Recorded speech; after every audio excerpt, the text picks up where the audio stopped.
Hi everybody, welcome to the this is episode 1 of the Five Nights at Freddy's podcast with Lisa Doop and Brian Wilson.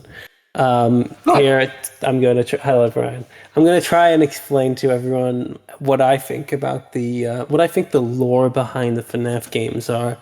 And I'm not going to look anything up. Brian here will help me because obviously Brian's a big fan, right? And as I love all the Freddys. ever since you discovered the games. Oh yeah, I was there. I've been there since probably Five Nights at Freddy's 3.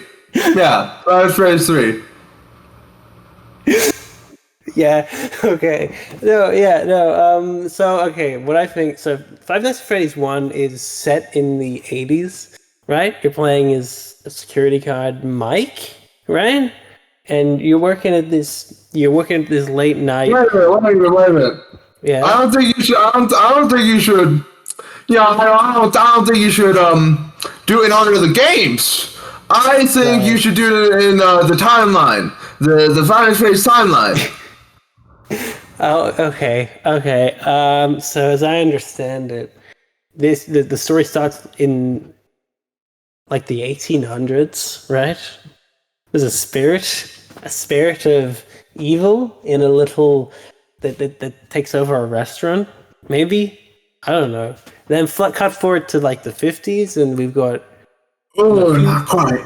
not quite with 70s, 40s. Am I losing points? Do I have a counter on screen? Do I have? So I guess you jump. Did you cocaine? No, What? I don't. But I guess I could. No, because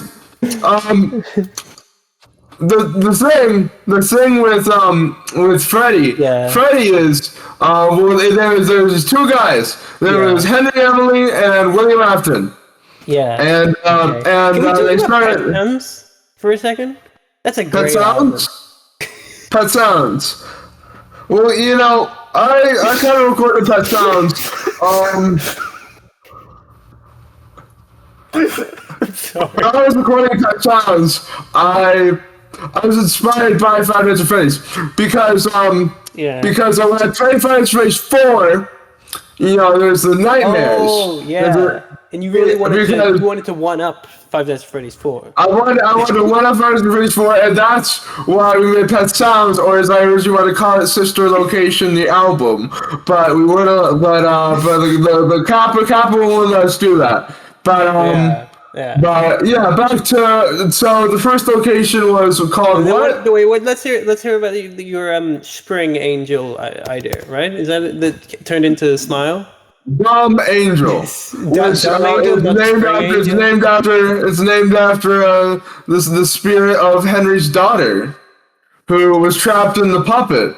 But you know, but you need to go back to the time. Okay. You need to get back to the timeline. Talk about Freddy's Family Diner. Okay, Freddy's Family Diner.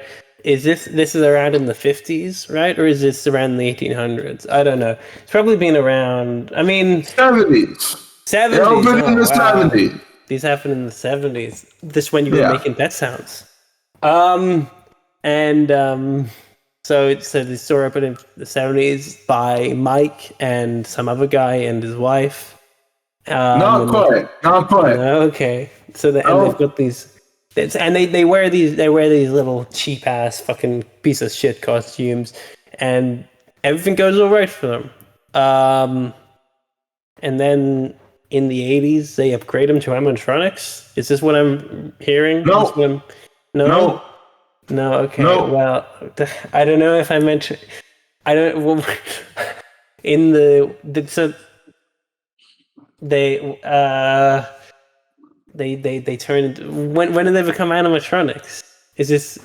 I don't know I don't know if I can ask questions. When I was in my room, I heard the Four Freshmen on the radio, and that blew my mind. But it also I heard the Four Freshmen on the radio, and that blew my mind. But more importantly, what that did was it kind of inspired the Five Nights at Freddy's Fridays for Freddy's 2, because Fridays for Freddy's, Fridays for Freddy's 1, there's 4 animatronics. Yeah. There's four freshmen, 4 animatronics. But before there were the 4 animatronics, there was Fredbear and Spring Bonnie. They were the original 2 animatronics. In the 70s? In the 70s at Fredbear's Family Diner, which was founded by Henry Ellie and William Afton.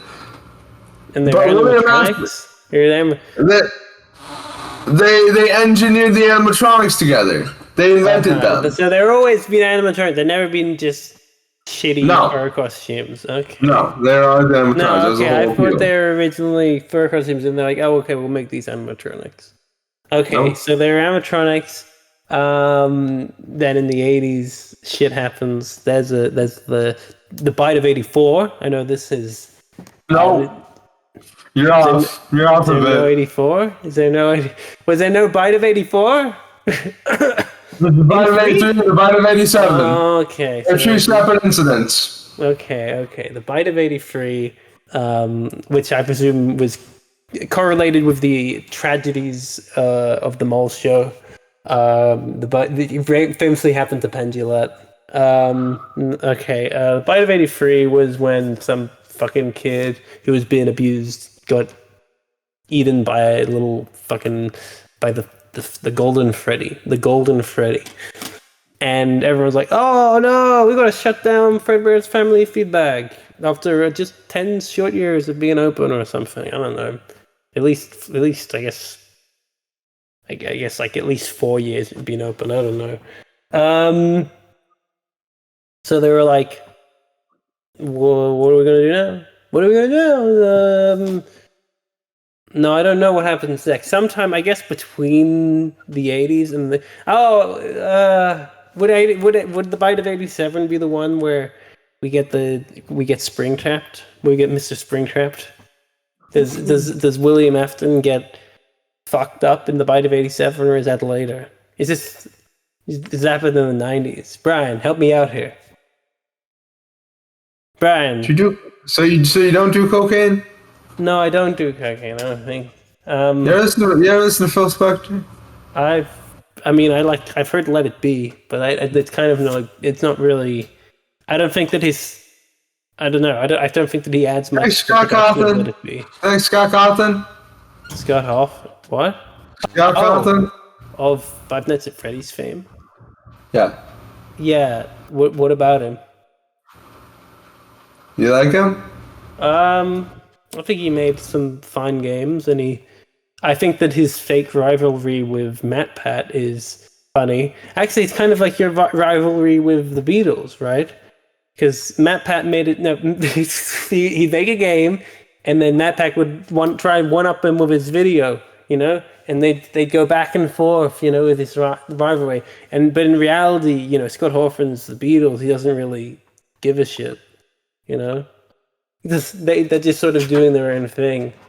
And if you look at any Beach Boys biography, it really makes this rivalry seem like a huge thing. But I don't think that most Beatles rivalries will even mention the Beach Boys. Maybe once, I don't know.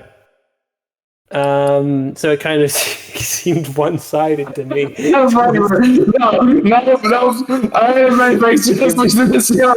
Thanks for listening to this. Thanks for listening to this. Thanks, everybody. Thanks for having us. Thanks for having us. Here we go.